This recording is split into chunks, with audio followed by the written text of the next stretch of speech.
पठान जुड़ गए हैं, मैं वारिस साहब से पूछ लेती हूँ। वारिस साहब, हैप्पी न्यू ईयर आपको भी, आप थोड़ा देर से जुड़े, लेकिन ये बताइए। शुभकामनाएं आपको भी नए वर्ष की, सबको नए वर्ष की बहुत बहुत शुभकामनाएं देता हूँ। सुचरिता जी, अब वो शुक्ला जी की उतना मुस्कुरा रहे, क्या गम है जिसको वो आपको देखकर मुस्कुरा रहे हैं, वो कह रहे हैं इस नए साल में मैं वारिस साहब को देखकर मुस्कुराऊंगा। अच्छी बात है ना ये तो। नहीं, हमारे देखिए प्रेम शुक्ला जी को पता है कि मोदी और योगी मिलके देश को अराजकता की तरफ लेके जा रहे हैं। देश में नफरत ही नफरत। ये देखिए आपने कर दी ना मुस्कान खत्म करने वाली बात। अब इसी के लिए तो महाभारत जाना जाता है। मिल जाती है कि मुस्कुराहट इसलिए है कि देखिए देश को इनका जो टारगेट था कि हमको पोलराइज करना है, नफरत पैदा करना है, अराजकता फैलाना है, उसमें कुछ हद तक कामयाबी ये होते जा रहे हैं। क्योंकि अब तो ये सर संचालक की बात भी नहीं सुन रहे ना। नहीं, उन्होंने एक सवाल पूछा, वारिस साहब उन्होंने एक सवाल पूछा है कि अगर एक पुलिस चौकी वहां बन जाए, पुलिस चौकी ना हिंदू की होती है ना मुसलमान की होती है, तो उसमें दिक्कत क्या है? वो वक्फ वाली जमीन की बात करने लग गए कि वक्फ की जमीन है, वक्फ की जमीन है, वहां पुलिस चौकी नहीं बन सकती। हाँ बताता हूँ मैं आपको। ठीक है, जहाँ पे भी आपको ज्यादा मुसलमान की आबादी या बस्ती दिखेगी ना सुचेता जी, वहाँ पे आपको है ना हॉस्पिटल नहीं दिखेंगे, आपको कॉलेज नहीं दिखेंगे, आपको स्कूल नहीं दिखेंगे, वहाँ पर आपको पुलिस चौकियां ज्यादा दिखती है।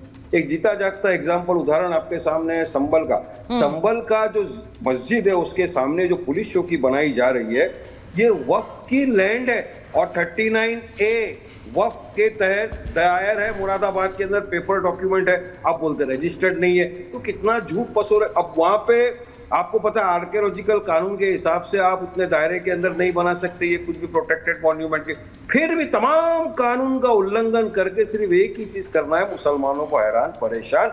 ना सुप्रीम कोर्ट की सुनवाई करना है, ना संविधान को मानना है, ना प्लेसेस ऑफ वर्शिप एक्ट 1991 की इनको कुछ पड़ी हुई है जो ऑलरेडी इनटू एग्जिस्टेंस है। अब हम लोकतंत्र में जी रहे हैं, लोकतंत्र के अंदर अगर तानाशाही करना है तो कुछ भी हद तक जा सकते हैं। और वारिस साहब देखिए एक चीज मैं आपसे समझना चाह रही हूँ, क्योंकि आप तो वकील भी हैं, मैं एक चीज समझना चाह रही हूँ। आप कहते हैं वो वक्फ की जमीन है, अभी आपने ये बोला कि जहां जहां मुसलमान आबादी होती है वहां ना स्कूल होते हैं ना कॉलेज होते हैं, तो बकौल MIM भी, क्योंकि अवैसी साहब भी ये बोलते हैं, आप भी ये बोलते हैं, वक्फ की जमीन पर तो स्कूल कॉलेज बनते हैं, वक्फ की जमीन पर तो मुसलमानों के लिए ही सुविधाएं बनती हैं, तो किसने रोका कि वहां स्कूल कॉलेज बनाए? वो कभी बने नहीं, वो कभी बने ही नहीं संभल में। सर क्यों बनाना है? हाँ नहीं, मेरे को बताओ पुलिस स्टेशन क्यों बनाना है वहां पे आपको वक्फ की जमीन को? क्या आपने वक्फ बोर्ड से इजाजत लिया है क्या आपने वक्फ बोर्ड से वक्फ ट्रिब्यूनल में कोई याचिका डाल के किससे इजाजत लिया? कि मतलब सारी जब देखिए इस पे हम लोग बोलते हैं ना सुचरिता जी, ये बीजेपी और RSS की नियत में खोटे चाहते हैं कि हमारी वक्फ की जमीन को हड़प किया जाए। ये जीता जागता उदाहरण अब तमाम के सामने के वक्फ की जमीन जिसका 39A मैं तो नंबर के साथ बता रहा हूँ ना, मुरादाबाद वक्फ के अंदर आप चेक कर लीजिए वहां पे क्या है उसकी पोजीशन। मगर इनको बनाना है यहाँ पे ये दिखाना, और इनको पता है कुछ दिन पहले ही वहां पे 5 मुसलमान युवा को गोली लगी, 5 मुसलमान युवा शहीद हो गए। वहां पर जाकर ये सर्वे का आदेश लेकर आ गए। मतलब आप ये कह रहे हैं कि वक्फ की जमीन खाली पड़ी रहे लेकिन वहां पुलिस चौकी नहीं बनेगी, आप ये कह रहे हैं? वहां आपने मस्जिद, आपने वहां पर स्कूल नहीं बनाया, वक्फ बोर्ड ने वहां स्कूल नहीं बनाया, वहां पर कोई कॉलेज नहीं बनाया, लेकिन चौकी कैसे बन गई? हरिशंकर जी को एक बार क्या बनाने की जरूरत है चौकी? क्या जरूरत है बनाने की? हरिशंकर जी वो कह रहे हैं वक्फ की जमीन पर कोई पुलिस चौकी नहीं बन सकती है, ये जमीन हमारी है, भले खाली रहे, लेकिन कैसे बन गई?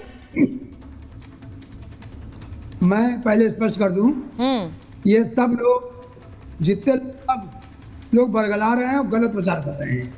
कैसे? बिल्कुल हरगिज भी किसी रूप में वक्फ की जमीन नहीं है। नंबर 1 बात, जरा नोटिफिकेशन धारा 5 या 6 में वक्फ एक्ट के तहत हुआ हो तो दिखा दीजिए।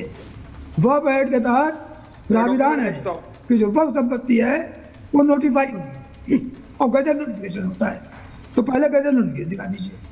दूसरा, कोई वक्फ डीड दिखा दीजिए जहाँ क्या होगा इसको वक्फ किया जा रहा है, ट्वीट किया है, डॉक्यूमेंट दिखाया। खाली है बीच मत बोलिए, ये बहुत गलत तरीका है। मैं आगे बीच बिल्कुल नहीं बोला, चुपचाप सुनता रहा। आप झूठ बोलते मैं सुनता रहा। मैं ये बता रहा हूँ, सबसे पहले आपको दिखाइए क्या कोई वक्फ डीड है, क्या कोई वक्फ डीड रजिस्टर्ड है, वक्फ डीड किसने लिखी थी और उसका मालिक कौन था वक्फ लिखने वाले का। खाली मुंह से कह देने से या अपने रजिस्टर में वक्फ लिख लेने से वक्फ नहीं हो जाएगी। तो भूल जाइए। दूसरी बात ये जो प्रॉपर्टी है जहाँ ये हो रहा है ये एक्चुअल मंदिर की है।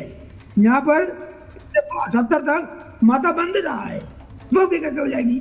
78 में जो 200 हिंदुओं को 184 हिंदुओं को बेरहमी से काट दिया गया, उसका मंदिर वापस हटा दी गई और मंदिर विलुप्त हो गई। ये तो मंदिर की जमीन है, वो भी कैसे हो जाएगी? तीसरी बात, वहाँ माता मंदिर के प्रमाण है, वहाँ मंदिर था और मंदिर रहेगा।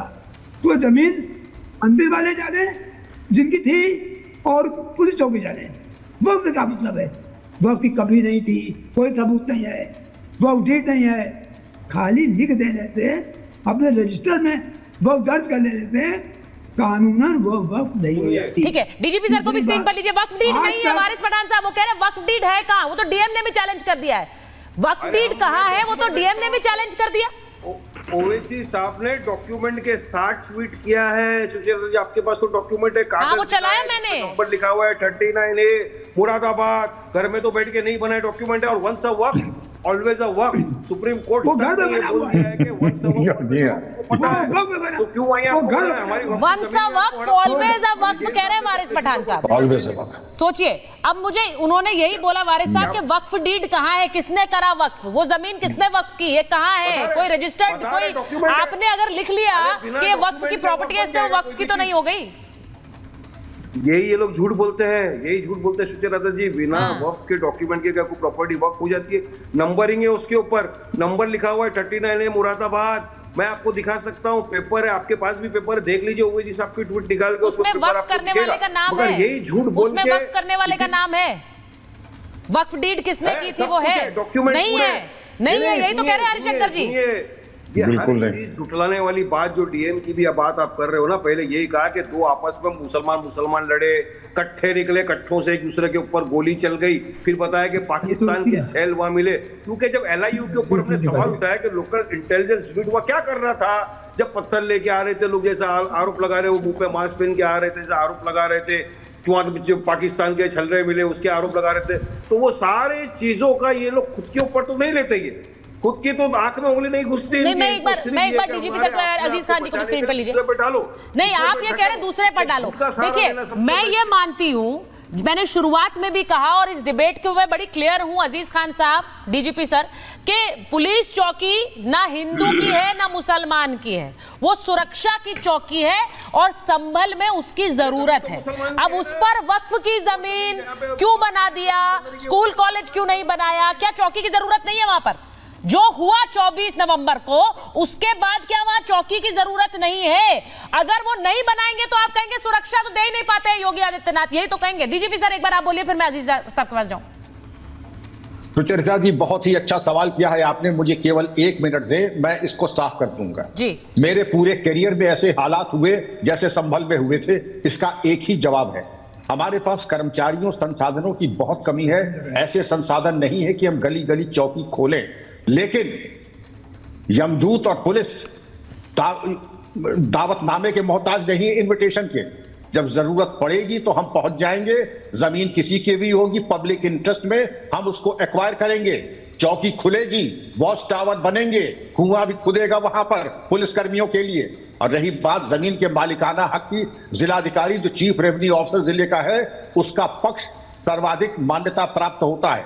हम भी दावा कर दें, कोई भी, प्रेम शुक्ला जी दावा कर दें, जैन साहब दावा कर दें, वारिस पठान साहब, ये माने नहीं रखता है। अगर आपको मतभेद है डीएम से तो कोर्ट से जाकर के स्टे ले आइए, ये कानूनी आरोप प्रत्यारोप से तो काम नहीं चलेगा। अब रही बात आती है चौकी की, कौन चाहता कि थाने हट जाए, चौकी हट जाए? लोग चाहते हैं अपने घर के दे रहे हैं कि आप हमारे घर में चौकी खोल दीजिए, हम निःशुल्क आपको बिजली देंगे, हम निःशुल्क आपको प्रेमिसेस देंगे, फर्नीचर देंगे। यहां सरकार चौकी बना रही है और उससे आपत्ति है। और यहां पर जो प्रोटेक्टेड मॉन्यूमेंट है, जहां इतना बड़ा हादसा हो गया, सुरक्षा के दृष्टिकोण से अगर चौकी बन रही है, आपत्ति किसको है? जिसके नियत में खोट हो और जिसकी नियत में, और जो सोचता कि पुलिस की मौजूदगी से हमारे मंसूबे पूरे नहीं होंगे, तो जाहिर है उनको तो तकलीफ होगी ही। अगर आपके मन में किसी तरह का कोई षड्यंत्र नहीं है, कोई कुचक्र नहीं है, तो आप स्वागत करेंगे। पुलिस तो आपकी खिदमत के लिए है, आपकी हिफाजत के लिए है, और आपको इसका इस्तेकबाल करना चाहिए, इसका स्वागत करना चाहिए। वो न करके आप विरोध कर रहे हैं कि डीएम झूठ बोल रहे हैं।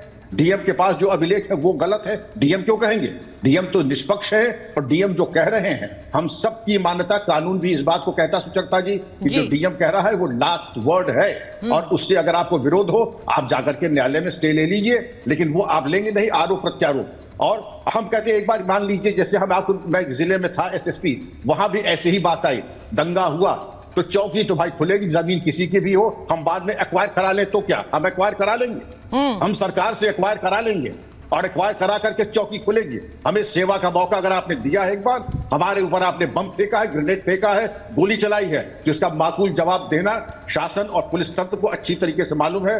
हाथ जोड़ करके अहिंसात्मक तरीके से कानून की परिधि में रहते हुए, और जिनको 5 शहीद कहा जा रहा है, मुझे सख्त आपत्ति है, जांच हो जाने दें, ये बाद में मालूम पड़ेगा ये शहीद थे ये क्या थे। इसके बारे में पहले ही शहीद और उनके बारे में वो राहत राशि के चेक जो बांटे जा रहे हैं, ये पूरी तरीके से राजनीति से अजीज साहब की प्रेरित है पार्टी बांट और रही मुझे है। सख्त आपत्ति है सर। अजीज